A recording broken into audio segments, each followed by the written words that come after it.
ug daghan kaayo igsuon ang media sa nasod. Wa gid mi magkompromiso, mi pakwit mi sa refugee camp dito sa Mozambique. Pero pagka 1975, kinahanglan namin lubiya dito. Pagbalik namo sa Malawi, gilutos na po mi tungod sa isyu sa legalidad. At kung magsugod na kami tungkol ug balay, nangabot ang mga membro sa usa ka partido sa politika. Gipupos mi nila na mapalit og card sa ilang partido.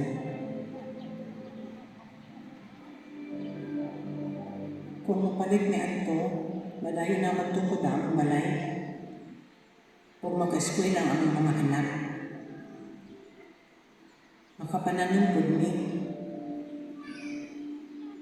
Unya, di bidakpon, o di may mag-anto sa pait na kahintang dito sa prisuhan. Ugaling lang, kinahanglan mo makompromiso. Pero determinado din mo magmaunamon na naiba. Bisag sa tayong hitabo, diitib na kuwado ng akong integridad. Dako may pagsalig nga dili may biyaan niya mo ba. Ati manon gid mi niya ug mautog na iyan ibukan.